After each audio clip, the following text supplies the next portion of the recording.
ایاک نعبد و ایاک نستعین۔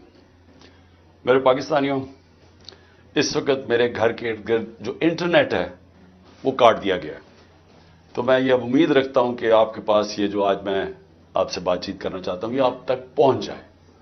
مقصد اس کا صرف یہ ہے کہ آج کل میڈیا مکمل طور پہ کنٹرول کر لیا گیا، اور ایک ہی جو ہمارے پاس راستہ ہے سوشل میڈیا، اس کو کنٹرول کرنے کے لیے میرے گھر سارا انٹرنیٹ کاٹ دیا تاکہ میں کسی بھی طرح آپ تک اپنا پیغام نہ پہنچا سکوں۔ تو میں کوشش کروں گا کہ آپ تک میری بات چیت پہنچ جائے۔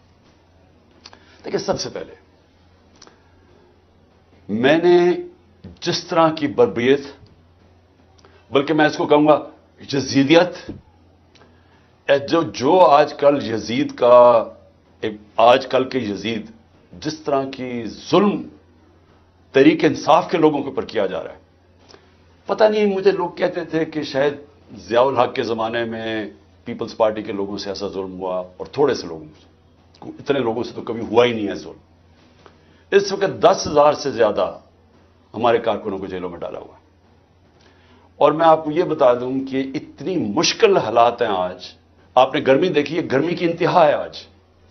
چھوٹے چھوٹے پنجروں میں ان کو بند کیا ہوا ہے، کھانا ان کو صحیح نہیں مل رہا، پانی وہ ترستے ہیں وہاں، وکیلوں کو ملنے نہیں دیتے، کئی جگہ ہمارے وکیل ہی نہیں وہاں پہنچ سکتے، اور ان کو جس طرح یعنی کہ کوئی غیر ملک دشمن ہے اس طرح رکھا ہوا ہے۔ بلکہ غیر ملک دشمن بھی پرزنرز آف وار کے بھی حقوق ہوتے ہیں، یہاں تو صرف ان کو ایک کہ فائدہ اٹھاتے ہوئے جو کور کمانڈر کا گھر جلایا گیا، اس کا فائدہ اٹھاتے ہوئے پہلے سے پلان بنا ہوا تھا۔ اور میرا جس وقت بھی، یہ میں آپ کو بتا دوں، جس وقت بھی اس کے اوپر انویسٹیگیشن ہوگی، یہ ثابت ہو جائے گا کہ یہ پری پلان تھا سب کچھ۔ سو اس لیے اس کے فائدہ اٹھاتے ہوئے ایک ایسا کریک ڈاؤن ہے جو میں نے پاکستان کی تاریخ میں کبھی نہیں دیکھا۔ صرف یہی نہیں کہ صرف تحریک انصاف کے کارکنوں کو اندر ڈالا ہے، سپورٹرز کو، سوشل میڈیا کے لوگ جو اپنے طور پہ پارٹی میں بھی نہیں، جو کہ پی ٹی آئی کے لیے ٹویٹ کرتے تھے، ان کو بھی اندر ڈال دیا، ساری لیڈرشپ اندر ڈالی ہوئی ہے۔ اور نکلنے کا صرف ایک طریقہ ہے کہ ایک وہ جادو کے لفظ کہہ دو، وہ جس طرح ہوتا تھا نا، کھل جا سم سم، آپ جادو کا لفظ کہہ دیں کہ جی میں تحریک انصاف میں نہیں ہوں، تو آپ رہا ہو سکتے ہیں۔ یعنی یہ مذاق ہو رہا ہے ہمارے ملک کے ساتھ۔ کسی بھی دور کے اندر میں نے یہ نہیں دیکھا کہ صرف اور صرف آپ کے اوپر، اگر آپ نہیں کہتے کہ میں تحریک انصاف میں ہوں، تو آپ کے اوپر ظلم ہوں گے، تشدد ہوگا، آپ کو اس جگہ اس طرح کی گرمی کے اندر آپ کو دڑبوں میں بند کر دیں گے۔ لیکن جب آپ یہ کہیں گے کہ میں تحریک انصاف چھوڑ رہا ہوں، تو سب کچھ ٹھیک ہو جائے گا، آپ کے سارے گناہ معاف ہو جائیں گے۔ اور پھر مجھے جو حیرت ہے آج کہ کوئی ہیومن رائٹس کی آوازیں نہیں نکل رہی۔ وہ جو لوگ شور مچاتے تھے آزادی صحافت کی اور بڑا ظلم کر رہا ہے عمران خان، وہ کدھر، یعنی اب کدھر گئی ہے آزادی صحافت؟ سارا میڈیا دبایا ہوا ہے، پروپیگنڈا چل رہا ہے، ون سائیڈڈ چیزیں جا رہی ہیں۔ ہمارے لوگ اب جاتے ہوئے ڈرتے ہیں میڈیا کے اوپر کہ پکڑ کے جیل میں ڈال دیں گے، ون سائیڈڈ چیزیں چل رہی ہیں۔ لوگ اب اتنا خوف اور ہراساں پھیلا، اور میں نے خود کہا ہوا ہے اپنے لوگوں کو کہ چھپ جاؤ۔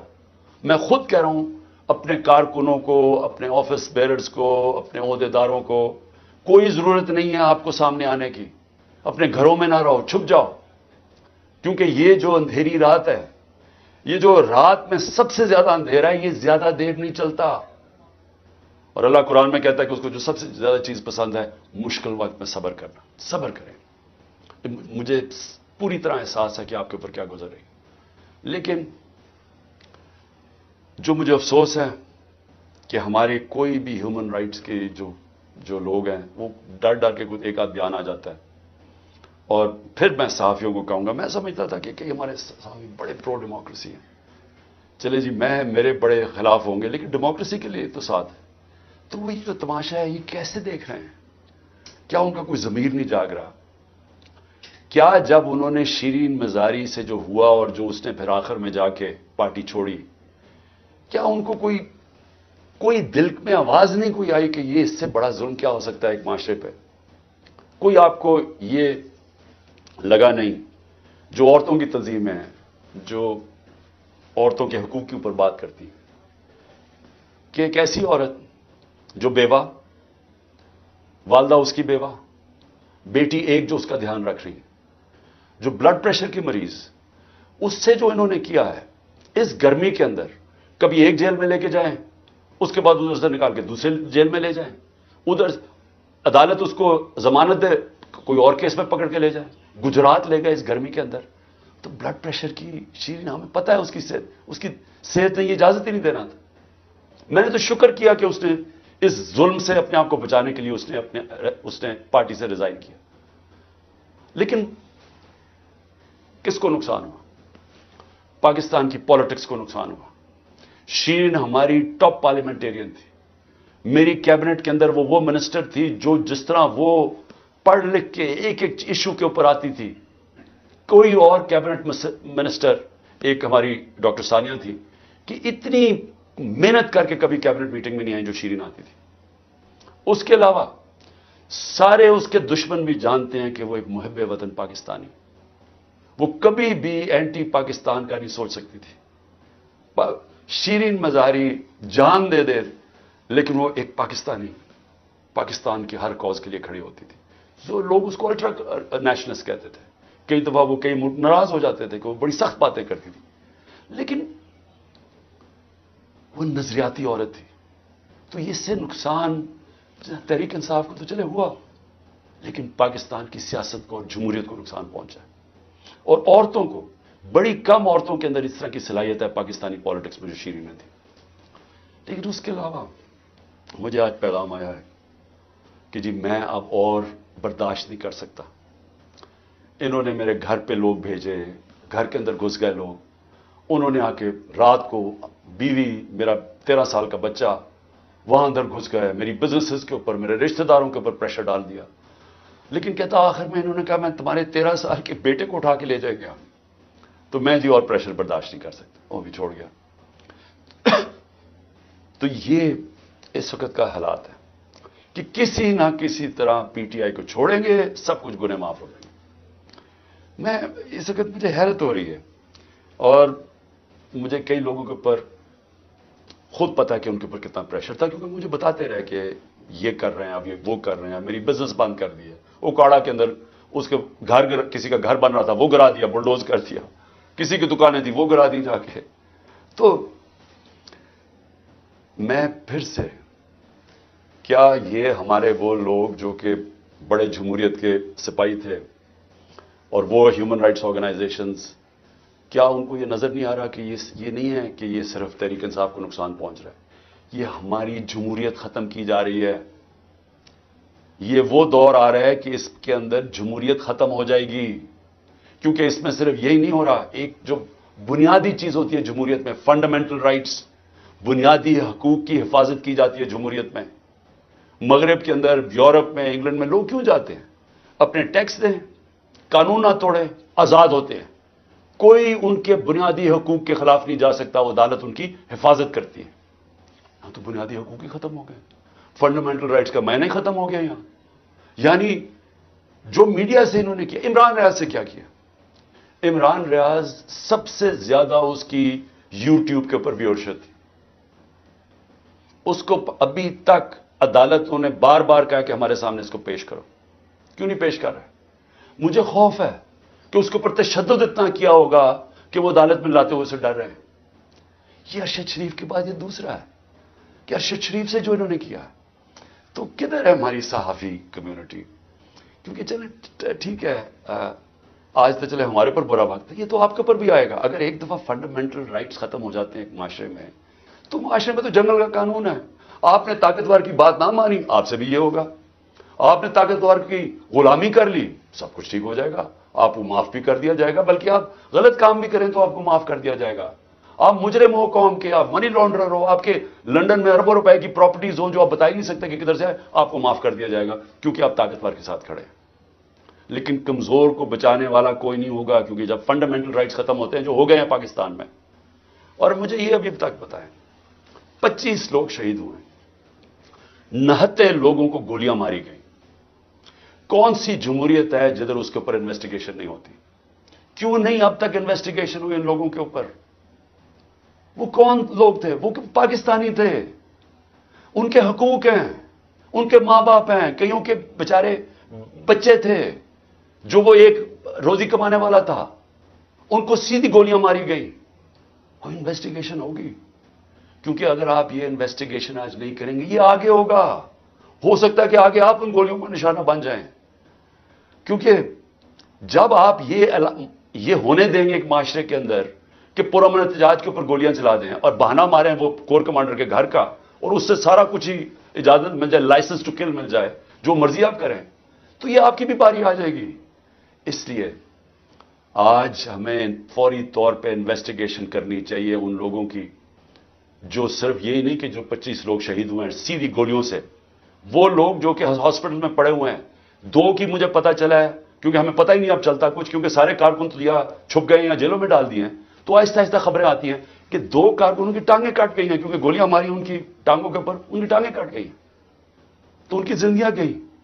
تو کون پوچھے گا ان کو؟ اور یا پھر آپ یہ فیصلہ کریں گے کہ اس ملک کے اندر پرامن احتجاج کی اب سے اجازت نہیں ہے.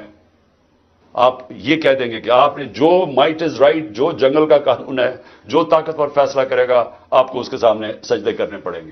یعنی طاقت کی غلامی قبول کرنے کے لیے جو تیار ہے پھر وہی بچے گا اس ملک میں.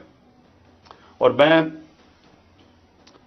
آج یہ ضرور کہنا چاہتا ہوں کہ یہ جو سب کچھ ہو رہا ہے اس کے پیچھے کیا ہے، یہ کیوں ہو رہا ہے سب کچھ؟ یا تو چلیں یہ سب کچھ ہو رہا ہو اور پاکستان کو اس سے کوئی فائدہ ہو رہا ہو، یا اس سے کوئی ملک چینج آ جائے، یا اس سے ایک دم یہ ہو، یہ جو ہمارے لوگوں کو چینج کر رہے ہیں، وہ پالیٹکس چھوڑ رہے ہیں، پی ٹی آئی کے لوگ جو میں پالیٹکس چھوڑ رہا ہوں، وہ پریشر کے اندر سارے ہاتھ کھڑے کر رہے ہیں، تو کیا اس سے یہ ہوگا کہ پارٹی ختم ہو جائے گی؟ جو بھی یہ سوچ رہا ہے، جس کی بھی یہ سوچ ہے، خدا کے واسطے اپنا ذہن کو، اپنا ہیڈ ایگزامن کرواؤ، سوچو اس کے اوپر کہ آپ کیا کر رہے ہیں. کبھی آئیڈیا بھی مارا جاتا ہے اس ظلم سے، یعنی کبھی ایک نظریہ بھی اس طرح ختم ہوتا ہے. یہ جانوروں اور انسانوں میں فرق ہے. بھیڑ بکریوں کو آپ ڈنڈے ماریں وہ سارا اس طرف لگ جائیں گے جدھر آپ چلائیں گے، لیکن یہ انسان ہے. اور جب انسانوں کے اندر ایک آئیڈیا آ جاتا ہے آزادی کا، وہ آپ ختم کر ہی نہیں سکتے. آپ جتنا مرضی ظلم و تشدد کریں یہ آئیڈیا ختم نہیں ہونے لگا. اگر یہ آئیڈیا ختم ہونا ہوتا تو مقبوضہ کشمیر میں آج وہ ہاتھ کھڑا کر کے اور آرام سے چپ کر کے قبول کر لیتے ہندوستان کی غلامی. 1 لاکھ سے اوپر کشمیری شہید ہو چکا ہے. کشمیریوں کے اوپر جو ہم آج ہمارے پہ ظلم ہو رہا ہے، یہ کشمیری 30 سال سے ہو رہا ہے ان کے اوپر. ان کے بھی گھروں میں گھس جاتی ہے رات کو پولیس، لوگ اٹھا کے لے جاتے ہیں، نوجوانوں کو اٹھا کے لے جاتے ہیں، جیلوں میں ڈال دیتے ہیں. ان کو بھی کوئی پوچھنے والا نہیں ہے، ان کے بھی کوئی فنڈامنٹل رائٹس نہیں ہیں. ان کے سارے لیڈروں کو بند کر دیا ہے. وہاں بھی میڈیا کے اوپر کنٹرول کیا ہوا ہے. لیکن جس وقت موقع ملے گا کشمیریوں کو اپنی آواز سنانے کا، ایک آواز سے سارا کشمیری کہے گا آزادی. ایک آواز سے کہیں گے آزادی. انہوں نے جتنی بربریت کی ہے ہندوستان نے وہاں، اس کا کیا ہوا ہے؟ اس کا نتیجہ یہ ہوا ہے کہ جو پرو انڈین پولیٹیشین تھے وہی ختم ہو گئے ہیں.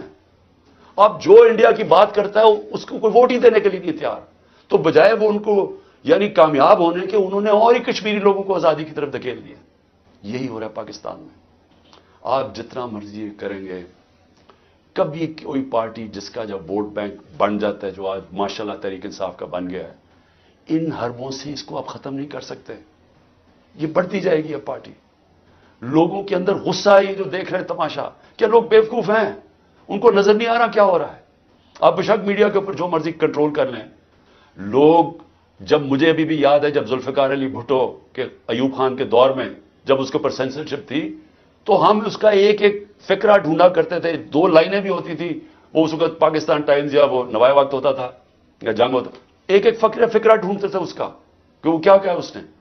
اور اب سوشل میڈیا کا زمانہ ہے، تو اب آپ کیسے بند کریں گے؟ لوگوں کو تو انفارمیشن اب مل رہی ہے. لوگوں کو تو یہ پتا چل گیا کہ یہ سارا سٹیج مینج تھا، یہ پوری کانسپریسی کی ہوئی تھی، پری پلان بنا ہوا تھا. اب اس کے اندر کئی رائے ہیں کہ آئی بی نے کیا یا ایم آئی نے کیا. اس کے اندر تو سوشل میڈیا پہ اب چل رہی ہیں چیزیں، لیکن یہ پتا ہے کہ یہ پری پلان تھا.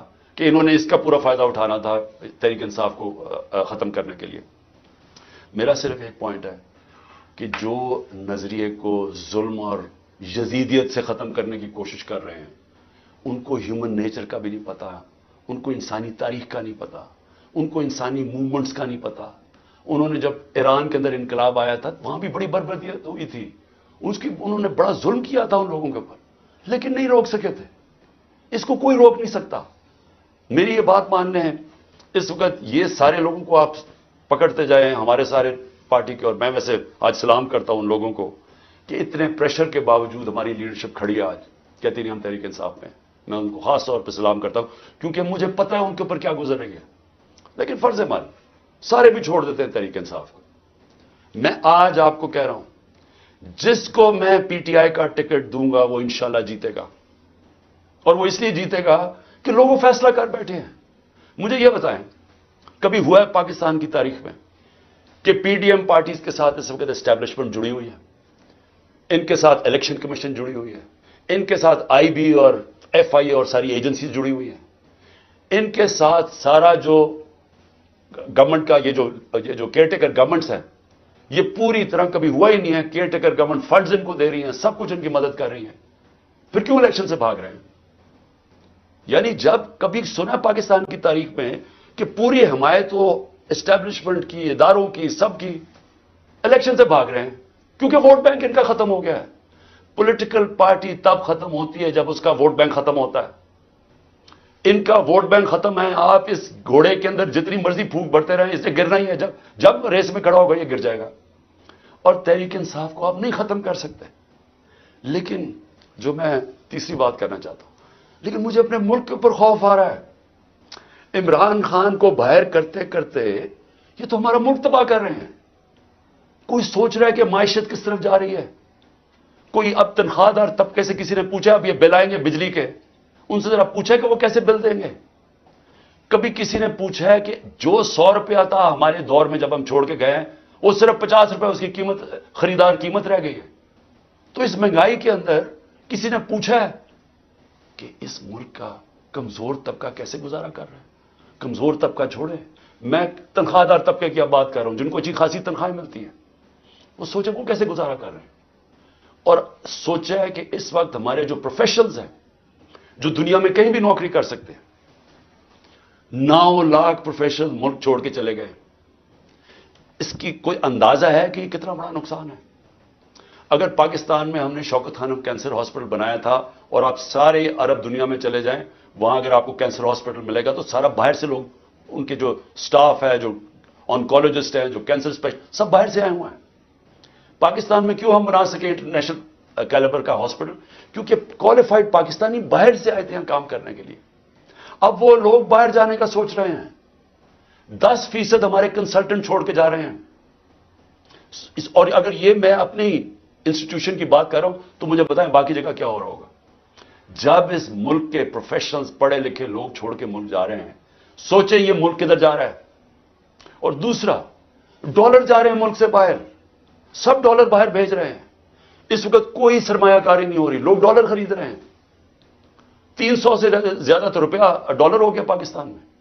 کیا اس کا اندازہ ہے کہ اب ملک کے اوپر کیا ہونے والا ہے؟ نہ کوئی انویسٹمنٹ آ رہی ہے, کوئی سرمایہ کاری نہیں آ رہی. نہ پاکستان کے اندر کوئی سرمایہ کاری کرنا چاہتا ہے نہ باہر. وہ ڈالر پکڑ کے بیٹھ گئے. نہ باہر سے کوئی کمرشل بینک پیسے دینے کے لیے تیار ہے, نہ باہر سے کوئی انویسٹر آنے کے لیے تیار ہے. اور سارے جو پاکستان کے ہم ریکارڈ انڈیکیٹرز چھوڑ کے گئے تھے, ریکارڈ پہ ایکسپورٹس تھی, آج ایکسپورٹس گر رہی ہیں. ریکارڈ پہ ریمیٹنسز تھی, وہ آج ریمیٹنسز گر رہی ہیں. ریکارڈ ٹیکس کلیکشن تھی, آج ٹیکس کلیکشن گر رہی ہے. آئی ٹی 75% ہماری ایکسپورٹس بڑی تھی فیوچر ٹیکنالوجی کا, وہ آج نیچے چلی گئی ہیں. آج جو ہمارا جو کسان ہے, ذرا اسے پوچھے تو صحیح کہ اس کا کیسا گزارا ہو رہا ہے. کتنا پیسہ تب بن رہا تھا, آج وہ کتنا پیسہ بنا رہا ہے. کیونکہ مہنگائی اتنی ہو گئی ہے کہ اس کے پاس اب ہاتھ میں اتنا پیسہ ہی نہیں ہے. جتنا کسان کے پاس پیسہ آئے گا وہ زمین پہ لگائے گا. کبھی پوچھا ہے کہ جو پروڈکشن سینٹر ہیں جس سے دولت بنتی ہے, جس کی وجہ سے آپ نے قرضے واپس کرنے ہیں, جو ہے انڈسٹری بند ہو رہی ہے. آج بے روزگاری پھیل رہی ہے. ریکارڈ انڈسٹریل پروڈکشن تھی ہماری, 10.4% لارج اسکیل مینوفیکچرنگ تھی ہمارے آخری مہینے میں, آج وہ گر رہی ہے. آج جو سب سے خوفناک چیز ہے کہ جب آپ کے باہر سے ڈالر کم آ رہے ہیں، جب آپ کے ڈالر کم آنے شروع ہو گئے ریمیٹنسز اور ایکسپورٹس کے، اس کا اب کیا ہوگا؟ قرضے بڑھتے جا رہے ہیں، ڈالرز کم ہوتے جا رہے ہیں. آج جتنا پاکستان اپنا ٹیکس میں پیسہ اکٹھا کرتا ہے، یہ سن لیں پاکستانیوں، جتنا ہم ٹیکس میں پیسہ اکٹھا کرتے ہیں سارا قرضوں کے اوپر سود پہ چلا جاتا ہے. ملک پھر قرضوں پہ چل رہا ہے. اب ریکارڈ قرضہ لے رہے ہیں ہم، سود ادھر پہنچ گیا ہے قرضوں کے اوپر کہ سارا ہی ہمارا ٹیکس کا پیسہ اب سود میں چلا جائے گا. تو میں یہ سوچنے کی کوشش کر رہا ہوں کہ کیا یہ جو لوگ یہ فیصلے کر رہے ہیں کہ عمران خان کو باہر رکھو، کیا ان کو نہیں نظر آ رہا کہ پاکستان ڈوب رہا ہے؟ کیا ان کو نہیں نظر آ رہا کہ ان کے پاس روڈ میپ ہی کوئی نہیں ہے؟ میں آج میں کمیٹی بنانے کے لیے تیار ہوں، ایک مذاکراتی کمیٹی. کسی سے بھی، وہ جو بھی اس وقت طاقتور لوگ ہیں، میں ان سے جا کے وہ بات کریں.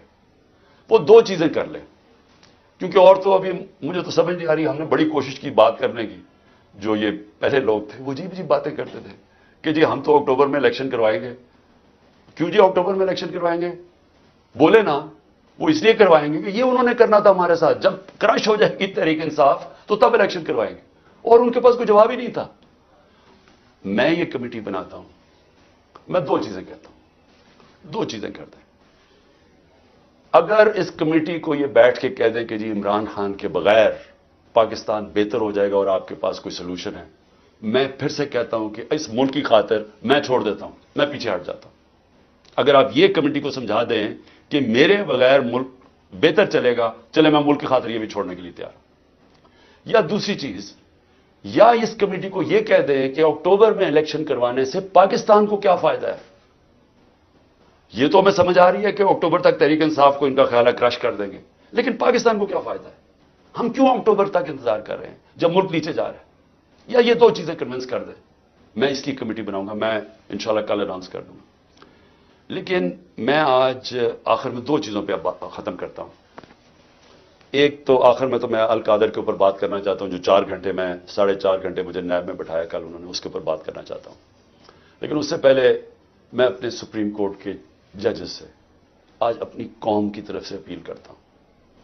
دیکھیں، آپ اس وقت ہماری آخری امید ہے. پاکستان میں اب رول آف لا ختم ہو چکا ہے. آئین اس ملک کے اندر تقریباً ختم ہو چکا ہے. جب 14 میں میرا یہ رائٹ تھا، میں نے اسمبلیز اپنے آئین کے مطابق ڈیزالو کی تھی، 2 اپنی اسمبلیز میں نے اپنے آئین کے مطابق ڈیزالو کی تھی کہ 90 دن میں الیکشن ہوگا. کدھر گیا الیکشن؟ 14 مئی کی انہوں نے ڈیٹ دی چیف جسٹس صاحب نے اور سپریم کورٹ. 14 مئی گزر گئی، کسی کو کچھ فرق ہی نہیں پڑا. تو اس کا مطلب تو آئین جب آپ کا گیا ہے تو رہ گیا جنگل کا قانون. اب تو اس میں مطلب کہ جو طاقتور وہ فیصلہ کرے گا کون سا آئین کی شکل پہ چلنا ہے. اس نے نظریہ ضرورت تو شروع ہو گیا پاکستان میں. میں اپنے سپریم کورٹ کے ججز کا، مجھے پتا ہے آپ کے اندر اختلافات ہیں، دیکھیں ملک کے لیے بہت ضروری ہے. آپ نے اگر اس ملک کی جمہوریت کو نہ بچایا اور آخری امید اب آپ رہ گئے، یہ تاریخ آپ کو معاف نہیں کرے گی. کیونکہ جا رہا ہے جس طرح پاکستان جا رہا ہے، یہ ساری ہماری ڈیموکریسی کو ڈسمینٹل کیا جا رہا ہے. سارے جو جمہوریت کے ادارے ہیں وہ ایک ایک کر کے تباہ کیے جا رہے ہیں. یا جمہوریت نہیں ہے اب. ہم تو میں بیٹھا ہوتا ہوں ہر روز کہ کس دن آ کے مجھے پکڑ لیں گے، ایک دم انٹرنیٹ بند کر دی پکڑ کے. یعنی کون سی جمہوریت میں ہوتا ہے؟ سارے لوگوں کو جیلوں میں ڈال دے. مجھے یہ نہیں پتا میں آپ کسے کانٹیکٹ کسے کروں.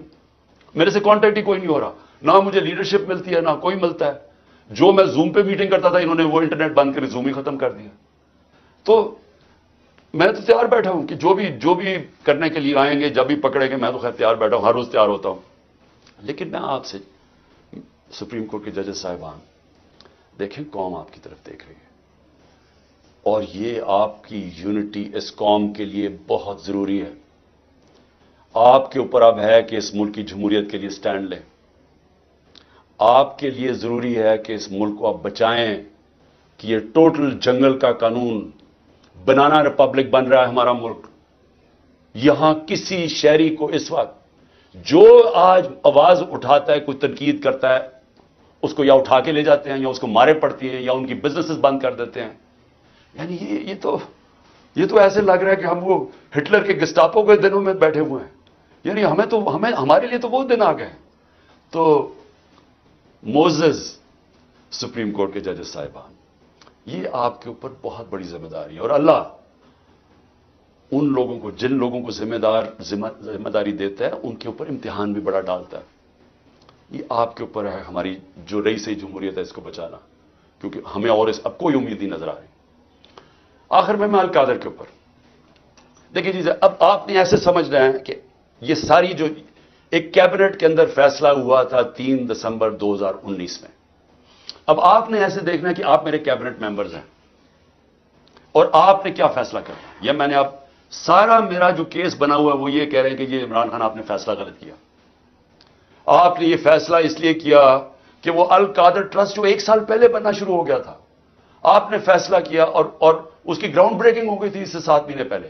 لیکن یہ کہہ رہے ہیں کہ وہ القادر ٹرسٹ میں کیونکہ آپ کو فائنینشلی فائدہ ہوا جو کہ نہیں ہوا, اس لیے آپ نے یہ غلط فیصلہ کیا. اب یہ فیصلہ کیا تھا ذرا آپ نے سمجھنا کہ آپ میرے کیبنٹ ممبر.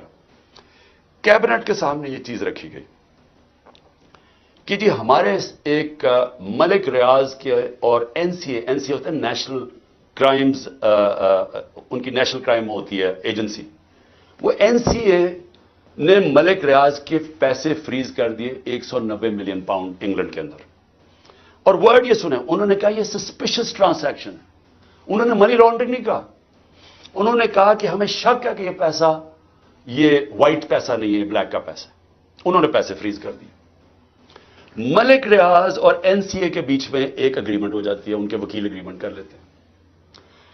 اس اگریمنٹ کے تحت یہ فیصلہ ہوتا ہے, ملک ریاض کہتا ہے کہ یہ جو 190 ملین پاؤنڈ ہے یہ میں پاکستان میں جو میں نے سپریم کورٹ کو وعدہ کیا تھا, جو میرے پر جرمانہ لگا تھا, میں یہ اس اکاؤنٹ میں ڈالنا چاہتا ہوں سپریم کورٹ کے. ہماری کیبنٹ کے سامنے اب یہ آتا ہے کہ آپ کے پاس 2 چوائسز ہیں. اگر آپ اس کو یہ اگریمنٹ کو کانفیڈینشل رکھیں گے, یعنی آپ کیبنٹ کے اندر کھولیں گے نہیں, کیونکہ انہوں کا یہ تھا کہ جب کیبنٹ میں اگریمنٹ کھلے گی تو وہ پبلک ہو جائے گی, کیونکہ کیبنٹ کے منٹس پبلک ہو جاتے ہیں. تو انہوں نے کہا کیونکہ وہ پبلک ہو جائے گی اس لیے ہم اس کو کانفیڈینشل رکھتے ہیں, لیکن اگر عدالت کھولنا چاہے تو وہ کھول سکتی ہے, یا کوئی ایجنسی نیب کوئی کھولنا چاہے کھول سکتی ہے. یہ تھی اگریمنٹ.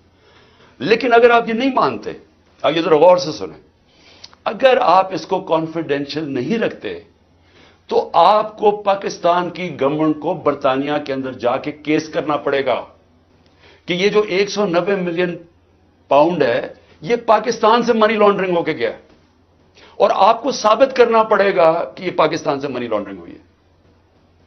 اب سمجھ گئے؟ اب اگر آپ یہ کیس ہار گئے تو یہ پیسہ انگلینڈ میں رہ جائے گا, یہ آپ کا 190 ملین پاؤنڈ چلا جائے گا, یہ انگلینڈ میں رہ جائے گا. تو اگر آپ وہ کیس جیت جاتے ہیں تو پھر وہ پاکستان میں آئے گا, اور وہ دوسری مد میں آئے گا.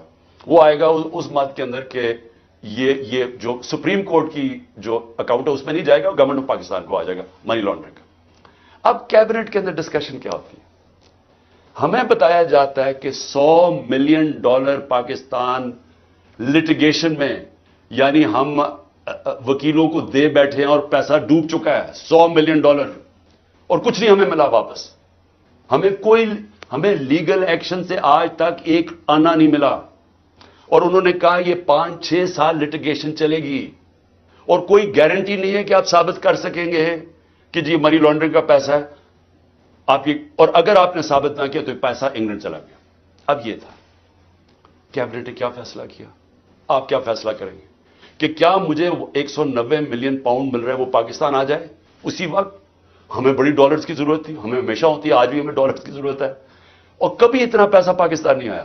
کیا ہم اس پیسے کو فوری طور پہ لے آئیں اور اسٹیٹمنٹ میں کر دیں, یا پھر ہم قانونی کارروائی میں پڑیں جو کہ 5-6 سال چلے گی اور پتہ نہیں پیسہ آئے گا نہیں؟ مجھے ایک آدمی بتا دیں کہ جو اس سے اختلاف کرے گا کہ وہ پیسہ پاکستان لے آؤ. میں یہ پوچھنا چاہتا ہوں کہ کون سا احمق ہوگا جو پتا ہوگا کہ آپ نے کیس بھی نہیں, یعنی کون سا یہ جوا کھیلے گا اور 5-6 سال انتظار کرو اور ہو سکتا ہے پیسہ ہی نہ آئے. تو ساری کیبنٹ نے فیصلہ کیا کہ جناب ٹھیک ہے, کانفیڈینشیل اگریمنٹ ہم مان لیتے ہیں, پیسہ پاکستان آ جائے. پیسہ پاکستان آ گیا, اسٹیٹ بینک کے اندر ڈپازٹ ہو گیا, سپریم کورٹ کے اندر وہ پیسہ ڈپازٹ ہو گیا 190 ملین پاؤنڈ. اب اگلی بات, اب نیب مجھے کہہ رہی ہے کہ آپ نے یہ اس لیے بدنیتی سے کیا کیونکہ آپ نے ملک ریاض نے آپ کے لیے القادر ٹرسٹ جو ہے وہ اس نے جو سارا اس کا اسپانسر وہ تھا، تو آپ نے اس کو فائدہ پہنچانے کے لیے کر دیا. بھائی سوال بڑا سمپل ہے. آج آپ کے پاس 190 ملین پاؤنڈ پڑا ہوا ہے سپریم کورٹ میں. نیب آج کہے کہ یہ غلط مات میں پیسہ آ گیا ہے، آپ جا کے انگلینڈ کے اندر کیس کریں اور ثابت کر دیں کہ منی لانڈرنگ کا پیسہ ہے اور وہ ادھر سے ادھر چلا جائے گا. یعنی آپ کو کون روک رہا ہے اس چیز میں؟ کیونکہ آپ نے صرف ثابت کرنا ہے کہ منی لانڈرنگ کا پیسہ، جا کے کیس کر کے کر دیں، پیسہ تو پاکستان آ گیا. تو کون چیز کیا آپ کو روک رہی ہے؟ اگر آپ یہ سمجھتے ہیں کہ غلط بات میں چلا گیا تو آپ کے پاس تو اپرچونٹی ہے، نیب تو کیس کر سکتا ہے. کیوں نہیں کیا ابھی تک کیس؟ صرف مجھے ذلیل کرنے کے لیے. اور یہ کہہ رہے ہیں کہ مجھے ذاتی طور پہ فائدہ ہوا. اب القادر کیا ہے؟ میں نے یہ فیصلہ کیا تھا کہ جب بھی مجھے اللہ نے موقع دیا، دو چیزیں میں نے کی.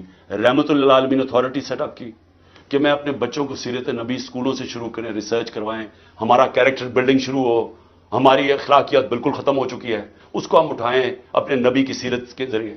اور دوسرا میں نے یہ یونیورسٹی رحمت للعالمین اتھارٹی، اور یہ دوسرا یونیورسٹی کا سوچا، القادر یونیورسٹی، جس میں ہم نے کوشش یہ کی کہ سیرت نبی کے اوپر ہم ریسرچ کریں. انٹرنیشنل اسکالرز کو میں نے انگیج کیا اور پھر ٹیکنالوجی بھی پڑھائی جائے بچوں کو. یہ اس کا مطلب تھا کہ ماڈرن ٹیکنالوجیز بھی پڑھائیں، آرٹیفیشل انٹیلیجنس ایسی، اور ساتھ ساتھ اپنی لیڈرشپ ڈیولپ کریں سیرت نبی کے اوپر، ان کے کیریکٹر کے اوپر، اور لوگوں کو تیار کریں. میری جو بیوی بشرا بیگم، ان کے اوپر وارنٹ نکال دیے گئے. کس چیز کے؟ کہ وہ ایک ٹرسٹی ہیں. ان کو میں نے ٹرسٹی رکھا. کیوں ٹرسٹی رکھا؟ کیونکہ سیرت نبی میں ان کو انٹرسٹ ہے، انہوں نے بڑی پڑھا ہوا ہے اس چیز کے اوپر. انہوں نے پڑھا، یعنی وہ ان کا شوق ہے کہ یہ سیرت نبی پھیلائی جائے، تو اس کو ٹرسٹی رکھ دیا. ٹرسٹی کو لکھا ہوا ڈیڈ میں نہ ایک آنا مل سکتا ہے، نہ ان کی تنخواہ ہے، نہ کوئی پیسہ مل سکتا ہے، نہ ان کا پراپرٹی میں کچھ ہے، ان کا کوئی تعلق نہیں ہوتا.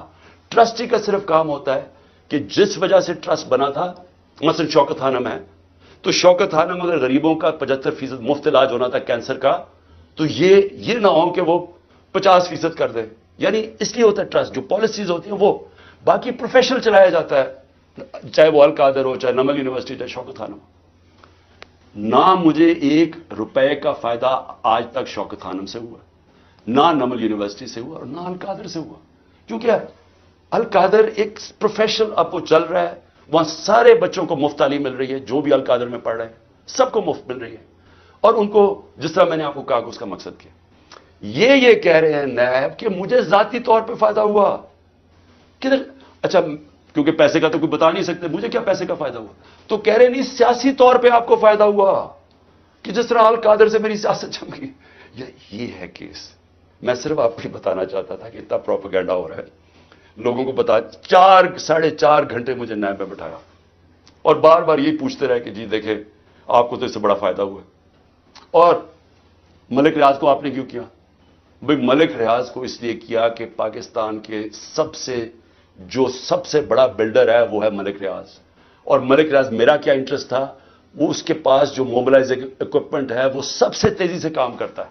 یعنی وہ اگر آپ اسے کہے کوئی اتنی تیز کام نہیں کرتا جتنا ملک ریاض کی کنسٹرکشن کرتی ہے. میرا انٹرسٹ کیا تھا؟ کہ وہ جلدی سے سیٹ اپ ہو القادر، جتنی جلدی سیٹ اپ ہو، اور میں اگر پرائم منسٹر تھا میں ان کو فائدہ پہنچا سکوں، انٹرنیشنل اسکالرز لا سکوں ہوتے ہوئے اس وقت. میرا تو صرف یہ انٹرسٹ تھا. اور مجھے اس سے کیا انٹرسٹ ہے؟ جس طرح ہر سال شوکت خانم میں 9 ارب روپیہ اکٹھا ہوتا ہے، تو کیا وہ میری ذات کے لیے ہو رہا ہے؟ اس لیے میں چاہتا تھا کہ میں آپ کو کلیئر کر دوں کہ جس طرح کی کوششیں کی جا رہی ہیں، اور مجھے جو انہوں نے پکڑا تھا نیب میں وہ اتنی بدنیتی تھی کہ انہوں نے 28 کو ایک دم میری جو انکوائری کو انویسٹیگیشن میں بدل دیا. مجھے انکوائری رپورٹ ہی نہیں دکھائی، اور 28 کو انکوائری سے انویسٹیگیشن کرتے ہیں، 1 تاریخ کو میرا وارنٹ نکال دیتے ہیں، اور مجھے پتہ ہی نہیں ہے کہ قانون کہتا ہے کہ انکوائری میں میرا جواب آنا چاہیے. اور جس دن میں اٹھاتے ہیں مجھے وہاں سے رینجرز آ کے مجھے جس آپ کے سامنے جو طریقہ انہوں نے اختیار کیا مجھے اٹھانے کا، اس دن میں بیل لینے کے لیے بیٹھا ہوا تھا، کیونکہ ہمیں اخباروں سے پتا چلا کہ انہوں نے انویسٹیگیشن کر دیا. کوئی انصار عباسی کا آرٹیکل آیا 30 اپریل کو، تب ہمیں پتا چلا کہ انہوں نے انویسٹیگیشن کر دیا. میرے وکیل نے لکھا لاہور اسلام آباد ہائی کورٹ کو، یہ کیا مذاق ہو رہا ہے؟ تو میں اس دن اسلام آباد ہائی کورٹ اس پہ جا رہا تھا عدالت میں، جب انہوں نے ادھر سے اغوا کر کے باہر لے گئے. اور پکڑ کے جب جیل میں پہنچا تو پہلے ہی دفعہ تب انہوں نے مجھے انکوائری رپورٹ دکھائی. تو یہ تھا سارا ڈرامہ. میں نے کہا آپ سب کو بتا دوں. آخر میں اپنی ساری قوم کو کہنا چاہتا ہوں کہ دیکھیں یہ جو برا وقت ہے یہ ایک اللہ کا نظام ہے. اس میں ہمیں صبر کرنا چاہیے. کوئی ہمیں اس میں دل برداشتہ نہیں ہونا چاہیے. قوموں کی زندگیوں میں یہ مشکل وقت آتے ہیں اور کئی میرے لوگ بہت مشکلوں سے گزر رہے ہیں. لیکن باقی ساری قوم کو میں ایک چیز کہنا چاہتا ہوں, اپنے ذہن میں ڈال لیں کہ اس طرح کی غلامی, یہ شذیدیت, اس طرح کی غلامی کو قبول کرنے سے بہتر ہے مر جاؤ. اللہ نے آزادی کو کیوں اتنا بڑا رتبہ دیا؟ کیوں جو انسان اپنی آزادی کے لیے لڑتا ہے اللہ نے اور مرتا ہے تو اس کو شہید کہتا ہے, اور جو بچتا ہے اس کو غازی کہتا ہے. پیغمبروں کے بعد شہید کا سب سے بڑا رتبہ ہے. کیوں ہے؟ کیونکہ اللہ نے آپ کو بتایا ہے کہ انسان آزاد میں نے پیدا کیا ہے, لا الہ الا اللہ. وہ کسی انسان کی غلامی کے لیے نہیں, اس نے ہمیں پیدا کیا. یہ جو ہمیں غلامی کروا رہے ہیں کہ پکڑ کے جناب دبا کے, گلا دبا کے اور کہیں کہ جناب میں تحریک انصاف چھوڑ رہا ہوں, اس لیے نہیں پیدا کیا. اور قوم جب ظلم کے سامنے سر جھکا دیتی ہے, خوف کے بت کے سامنے جھک جاتی ہے, وہ قوم تباہ ہو جاتی ہے. اس لیے حوصلہ رکھنا ہے. آگ کا کپتان جب تک اس کے اندر خون ہے وہ کھڑا ہے, آخری گیند تک لڑنے والا کیپٹن ہے آپ کا. ہار ماننے کا سوال پیدا ہی نہیں ہوتا. جو بھی یہ کریں گے میں اس کے لیے تیار ہوں. اس لیے قوم کو بھی میں یہ کہنا چاہتا ہوں کہ آپ نے کسی صورت ہار نہیں ماننی.